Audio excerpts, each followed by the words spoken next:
Voilà, bonjour à tous, bienvenue dans ces nouveaux numéros de votre magazine Léopard Hebdo. Aujourd'hui, on parle exclusivement du tirage au sort de la Coupe du Monde 2026. Effectivement, vous le savez, l'Afrique a la probabilité d'avoir 10 représentants.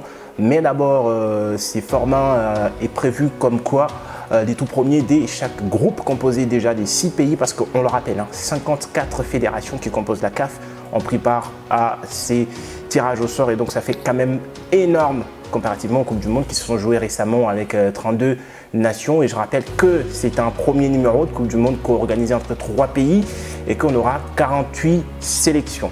Alors on revient sur l'Afrique et sur la République démocratique du Congo parce qu'il y a tant de questions que j'ai reçues au sujet de la probabilité de Congolais se qualifier pour cette Coupe du Monde. Et oui, moi je suis très optimiste. Effectivement, même si c'est un groupe un peu tellement dominé, vous avez le Sénégal, quasiment la meilleure nation africaine aujourd'hui, on ne sait même pas. Il y a aussi la République démocratique du Congo qui est en train de se reconstruire. Effectivement, on retrouve encore une fois de plus la Mauritanie. Il y a beaucoup de contentieux là-dessus entre ces deux nations, mais il y a aussi les Togo, les Soudans et les Soudans du Sud. Alors j'ai reçu deux questions à savoir sur les probabilités des Congolais de se qualifier pour la Coupe du Monde. Il faut le dire, moi je suis tout à fait optimiste. Pourquoi? Je m'explique. Parce que cette Coupe du Monde-là, dans cette poule B, vous avez au moins 6 nations et qu'on a la chance, si on écarte les Sénégal, effectivement, d'un côté, de gagner tout le match. C'est d'abord un premier pas. Vous avez 24 points à se mettre dans la poche avant d'aller chercher 3 points, soit 4 points face au Sénégal. C'est pas facile, je sais. On va recevoir les Sénégal, je sais pas, déjà au mois de novembre. Je crois que ça sera à Kinshasa parce que le stade des Martyrs sera déjà quasiment ouvert. C'est déjà bon, faire un bon résultat contre les Sénégal et puis aller chercher que des victoires face à la Mauritanie, face au Togo, face au Soudan et face aussi au Soudan du Sud. Si on gagne déjà ces matchs-là, on a la chance d'avoir 24 points de notre côté. Et je ne vois pas pourquoi on va se plaindre, effectivement. Mais si on ne profite pas des opportunités, on ne gagne pas les matchs contre les nations qui sont dites, entre guillemets, faibles, je ne vois pas comment, même si on gagnait le Sénégal en aller et retour, comment on se qualifie. C'est ça aussi les plus importants. C'est que les grandes nations doivent se mettre ça dans l'esprit.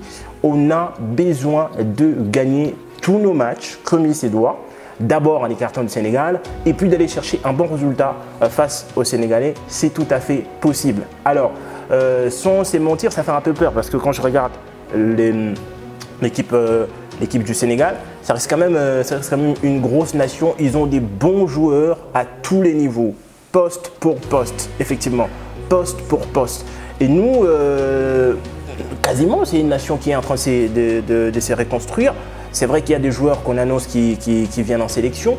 Il y en a aussi qu'on va aller chercher, effectivement.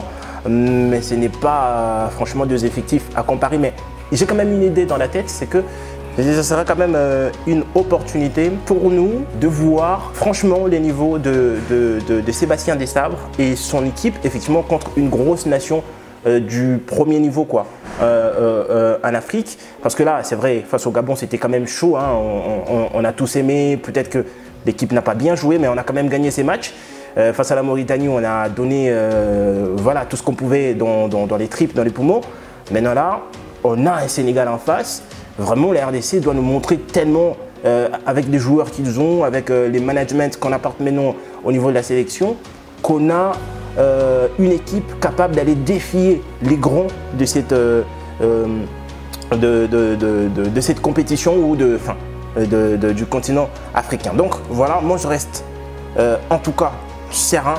Je sais que ça peut marcher. On peut finir en tête de ces groupes à une seule condition, gagner d'abord les matchs contre des nations dites, entre guillemets, je disais tout à l'heure, petites, et puis aller chercher effectivement les Sénégal, les battre à la maison et puis faire un match nul à l'extérieur, ou sinon aussi on peut nous battre, c'est pas non plus interdit. Donc ça reste à suivre. Déjà, ça commence au mois de novembre et on débute au stade de Martyrs-la-Pentecôte, soit à Kamarundo. Franchement, ça reste à déterminer contre les Sénégal. En tout cas, c'est la fin de ces tuto, cette première vidéo analytique sur les parcours des Congolais.